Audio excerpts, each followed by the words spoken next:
We're good to go. Yeah, we're good to go. Okay, go Uh, ahead. so we're talking. We're talking. Good evening, everyone, and welcome back again.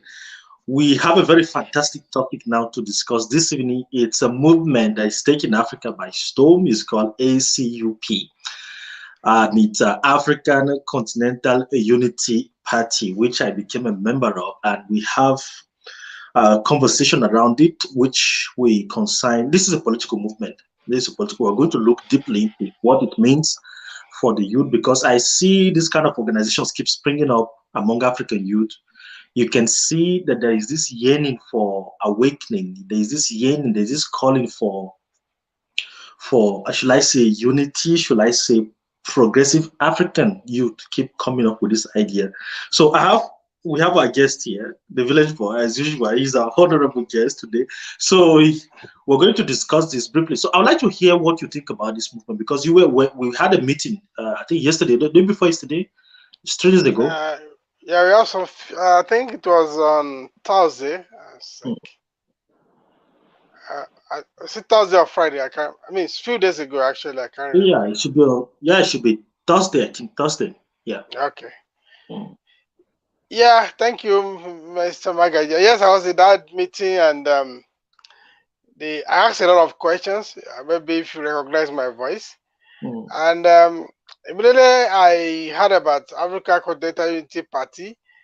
The first thing that came to me that this is like Nkrumahism reawakened. Yeah. And I later asked for a document. Usually I got a document before me, which to be sure what I'm going to talk about. I went through that document, and they said, who are we? Where about the party? Africa Continental Unity Party. The African Continental Unity Party is the first Pan-African political party transcending boundaries. And just as I suspected, they say this party is inspired by the same philosophy of Marcus Garvey, Kwame Nkrumah, Patrice Lumumba, Thomas Sankara, and many others. I understand all the history behind all those names. But the first instance, what came to me that, hey, this is Nkrumah my working. And Yeah. I had mixed feeling about that. I must be sincere with you. Mixed Okay. feelings in the sense that I read, I mean, sufficient. I have sufficient knowledge about what Nkrumah did, the first president of Ghana in 1957, when he became president, and he pursued this agenda of Pan-Africanism. And of course, 3 years later, Nigeria became independent and some other nations almost about the same time. But one thing was very paramount.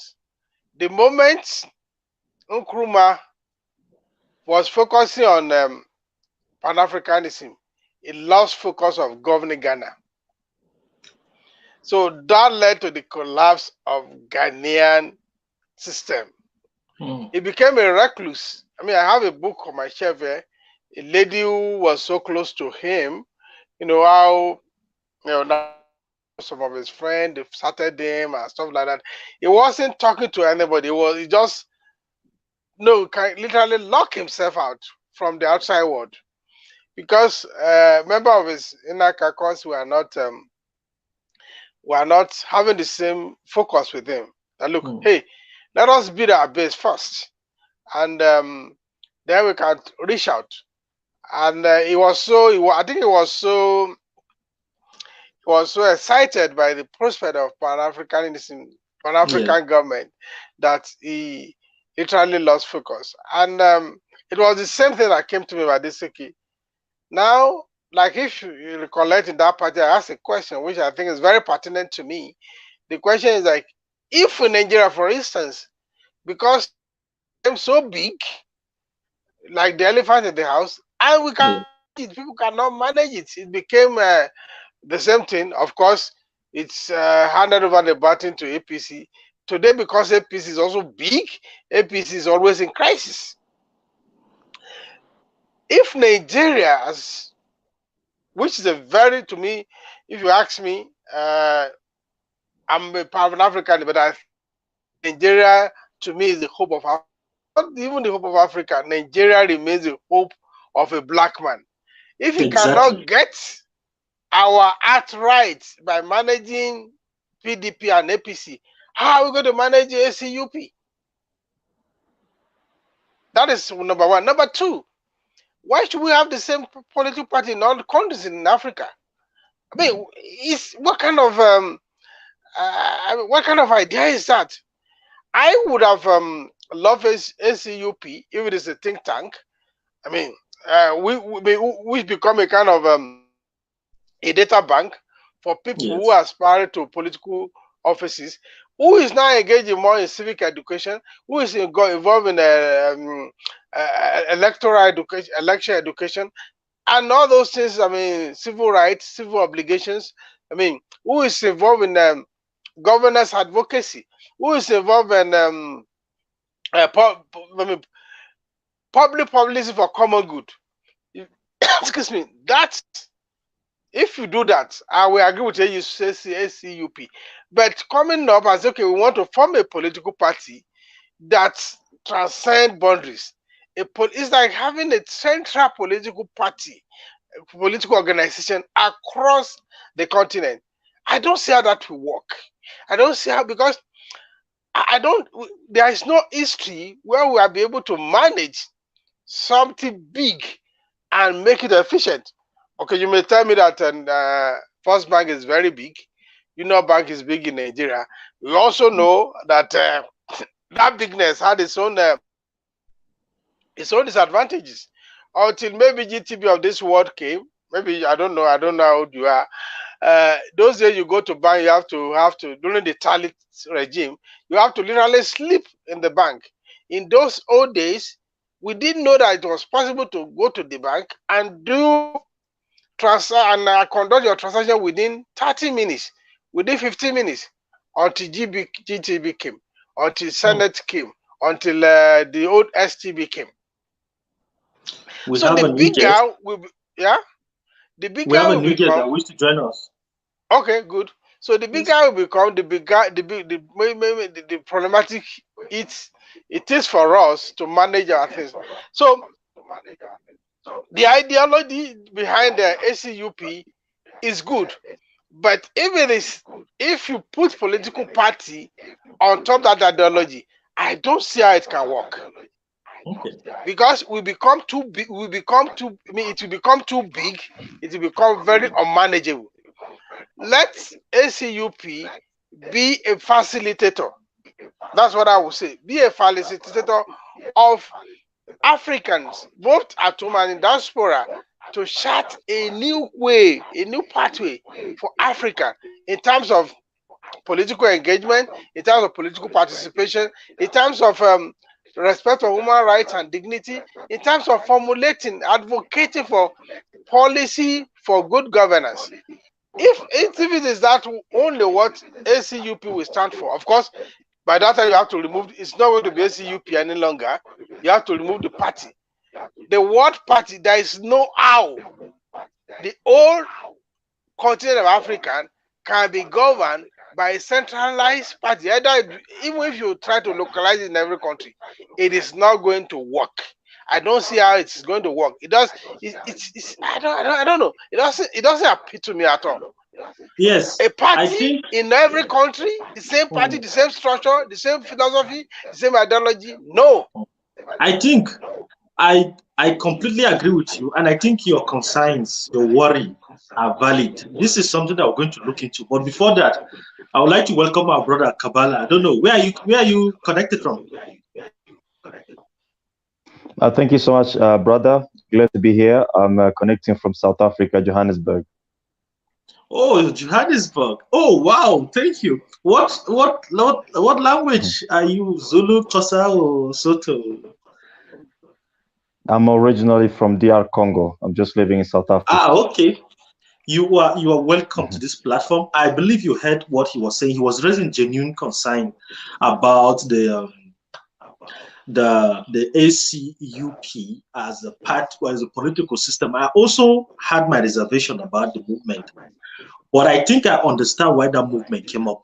I think it's a nostalgia, is this yearning among African youth the yearning for progress. I think the people are waking up. We want to see changes in our system. So when I first saw the movement, I asked myself questions. What does this mean politically? What does ACPU means for the? Is this political unity?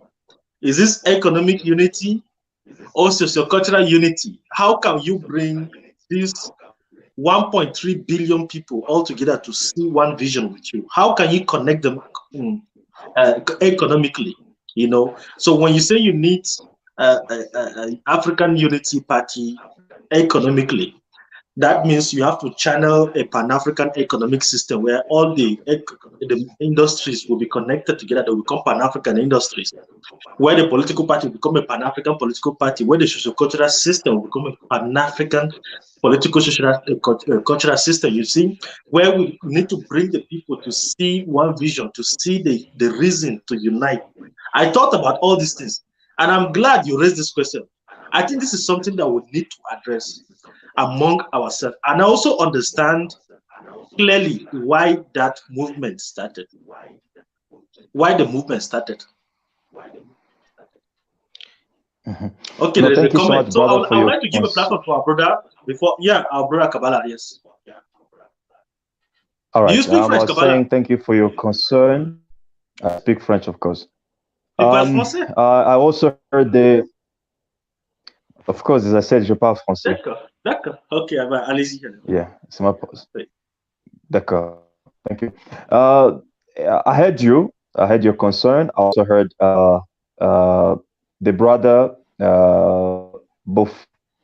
Bolu Tife. Just call me the village boy. I'm sorry. Call me the village boy.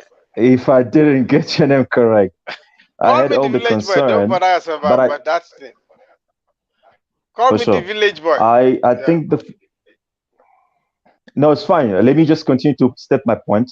I'm saying that the first thing that has to be done before you engage in a proper critical or critics in a proper critics of anything is to go through what people are proposing and understand what is being proposed. Clearly here, I see that the elder, the village boy, as he said, he never got a chance to go through the ideological handbook of the party. He never asked the question about the party, but he make assessment, which is good anyway. But this is what I'm saying. If you say that how can we bring 1.3 or 1.4 billion people to work together, I will ask you the same question. How can we bring the African continental trade that unites all the 54 states to work together? How can we do that? Because it's already being implemented.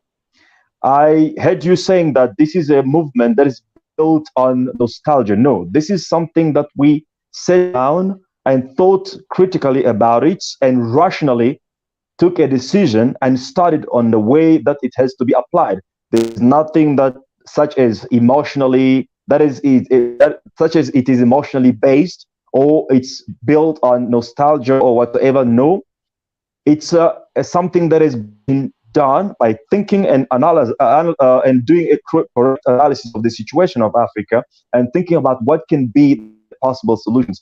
The most difficulty that we face as African people is because we don't believe that we are capable to, and we have intelligence to come up with solutions to our own problems. If this was initiated by European Union, most of Negroes will be aligning to that and applauding that. But because we as young and African people, we are stepping up and say we need now to come up with the African solution, it becomes a problem for some people to comprehend it anyway. We have many young Africans, the grassroots, who are buying in this organization, and these are the people who give force and strength to this kind of organization. We just have to go by the critics that do not even trying to understand fully what we are trying to do. Let me state this quickly as I'm passing. Marcus Garvey, the greatest black leader among us, was able to mobilize 15 million people in a time where there was no internet, there was no cell phone, there was nothing, only by presenting the situation of African people and also proposing the solution. He was able to build the greatest movement that ever exists in the African history.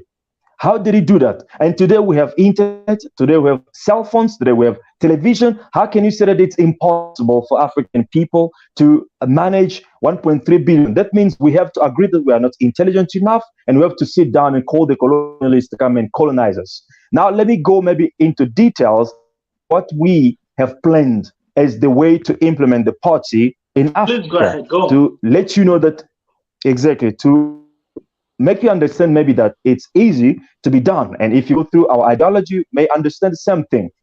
This is not going to be such as I am from Congo or from South Africa. I'm coming now to implement the party in Nigeria. No, this is the most important thing that we've come up with here is the ideology or is the vision that can redeem or that can save the Africa from the condition where we are right now. And this vision, is built on the common difficulties that we are facing as African people. When you go to Nigeria, you find the same situation. When you go to Ghana, you find the same difficulty. When you go to Congo, you find, so based on all these common difficulties, we have come up with a vision. And that vision, we call it the vision for the African global power base. That is our vision, is re-establish the African global power base. Now, through this vision, now we approach people in every country, in their context, in the situation and social cultural environment, presenting vision that is common to all of us. And the people, through the vision, they have to now to build their own structure in their own country in order to run the party in their own country.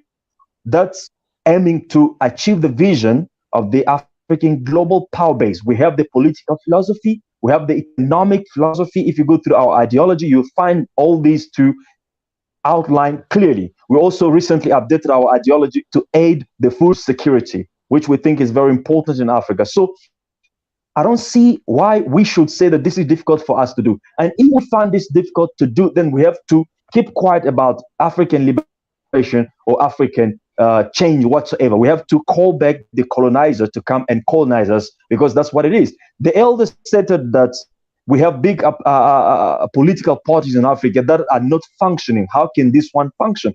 Simply, it will function because we have not structured it in the philosophy of these political parties that we have already in Africa. This party is structured in a different philosophy, a different way of functionality. Therefore, it's going to work. The problem that many of the big political parties that we have in Africa never functions because they were based, or they are still based, on the one single charismatic leader. And when that leader get corrupted, when that leader compromises, the whole party that is built on him also compromises. So us as ACUP, as a matter of fact, you can see, you don't see a leader in the ACUP. The only leader is the vision of the party. No, let's just, okay. I want to thank you so much for coming in. When I accepted you, that it's important to have two opposing views. You know, he's making his proposition and you come up, and I really thank you. I thank your passion for the way you presented this point. So we'll just give you the opportunity to respond to that, to the village boy. Well, thank you so very much. I'm not sure whether you didn't hear me from the beginning, and if you do, then you obviously have a misconception. I have before me even your ideology, and I saw even on page 14, I mean, the process you want to do. Hear what I'm saying. I'm not saying what the idea you have come up with is not a good idea. I'm not condemning the idea at all. And I want to also say that with all sense of history, that what you are doing is has a foundation what Nkrumah tried to do in the early 60s. I don't know whether you were born there or you have read something about that. This is a fact of history. This is just what Nkrumah tried to do that you try to maybe modernize, as it were. What I'm saying is this: your idea is good, but that movement as a political party is my grouse. You can't form a centralized political party in Africa. I'm not saying that Africans that we are not capable. I'm not saying that we are not intelligent. I'm not saying that I'm not inviting the colonial master. Those are too wide assumption, which I don't think have any basis on what I'm discussing. The vision, the concept of what you want to do is good, The only problem there is like the party. You can't have a common party across the continent.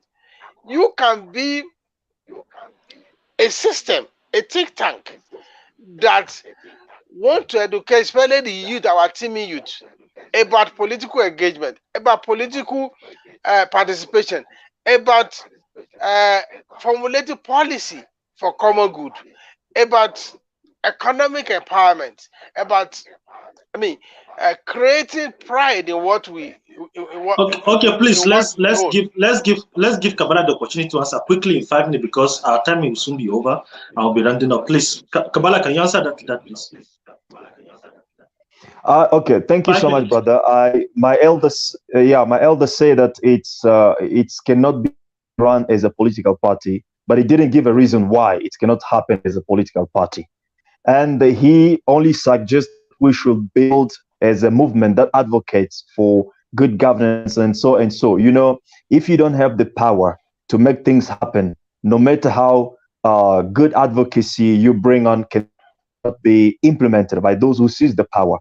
We have a challenge here in Africa is that those who have the power have no idea, and those who have ideas have no power. That's the challenge that we've been facing in Africa for a long time. And since we are trying to rebuild or to re-establish the African as the global power base, it's necessary for us to educate the masses as well as to willing to seize the power in order to bring all our dreams into reality. You said it cannot happen, but my elder, I'm telling you that it's happening as we're speaking right now. And just give us some time and you will see the result. Thank you, my brother. All right, okay, please. Can you what do you have to say about that? Oh, I think sometimes I'm not sure that Kabbalah listened to everything I said from the beginning.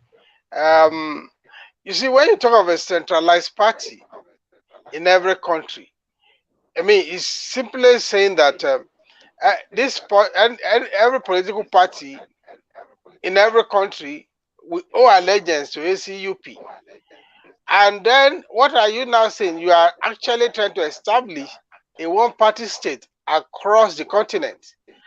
Even in a country, in a single country, a one-party state is not something that is ideal.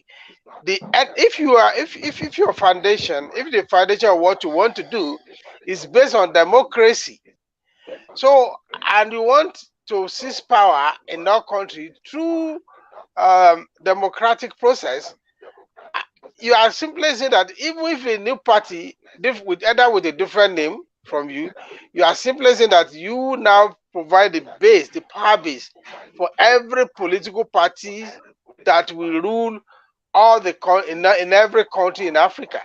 Kabbalah, I don't know. I don't know Kabbalah, how you have. I mean, Kabbalah seems to be the message you are giving, that what the public interpretation of your message. You should also be. Kabbalah seems to be in disagreement. Yes, sir. Shaking his head. Please, can you? What do you respond? Yes, what would like to respond to that? Now, I disagree when the elder says that there's going to be a one-state party. No, it's not going to be one-state party. We're not going to touch on the structure of on the existing structure. We are just bringing our ideas and our vision to the African people, and they will have to decide with whom they have to go along. And if they go with ACUP, they go with the ACUP. If they're still going to stick to their own political parties, they stick with their own political parties. As I said again, this is the vision. What ruled the world is the vision. What changed the world is the vision. If you don't have a vision, you have no future. So we have a vision that is based, as I'm explaining again, is based on our common difficulties that we've faced as African people since we have come to meet up with the aliens. And it's based on this because our elites right now, we are based on the philosophy that whatever the elites did not do for us, we have to do it ourselves. It's said based in French. Ce que les élites africaines ne font pas pour nous, nous devons le faire nous-mêmes. So it's based on this that we are coming up with a vision that is, I can call it congruent to the reality of African people, whatever you happen to be, you understand. So it is in this vision that, for example, we have the vision is the global power base. When Nigeria take the vision, for example, people in Nigeria, we have to think, how can we emerge as a global power in unity with our fellow Africans, and they will structure the movement in terms of the reality and perspective of Nigeria. And the constitution of Nigeria will be different with the constitution of, so it's, thank you. Thank you so much. Thank you so much, Kabbalah, for coming around, and Mr. Bolutife for organizing this, because this is particularly interesting. You raised a very important question that I think we need to look into. And Kabbalah, I like his passion. I like your passion. I like the enthusiasm. You know, with your kind of energy, we're going far as a continent. If all Africans will feel, act the way you do, passionate about the whole thing, passionate about the progress of Africa, what Mr. Bolutife, if I understand clearly, what he's doing is calling for a rational, a more organized, a more thoughtful thinking. He's challenging the foundation of the structure. And I think this is a very interesting conversation to have. We're not saying the movement is bad, we're not saying it's good, but this is a question that all of us need to be able to hold eventually, as a party, as a movement, as a people, as a race, as an ethnic group, as a continent. We need to hold a conversation, challenge the fault, challenge the foundation. He has seen a fault in that, according to him. So he raised this as something. What we're going to do is this. This link will be shared in the platform, and I believe other people will watch. This is not the last conversation we're going to have. And you claim that he doesn't understand particularly the ideology. You try to explain there's not going to be a centralized party. It's going to be based on this is a movement. You know, this is an ideology it's going to be spread in all the African parties. I also understand that we have branches in Kenya, branches in Nigeria, in South Africa, in other countries that are coming up, and people are searching of these ideas and this movement. This is very fantastic. I will thank you so much. I think we're going to still have this conversation again, because this thing will wake a lot of people up, and the questions that have not been addressed, we'll still address them in a time. So thank you so much. We end it here. Thank you for having me. Thank you so much. All right. Okay. Bye.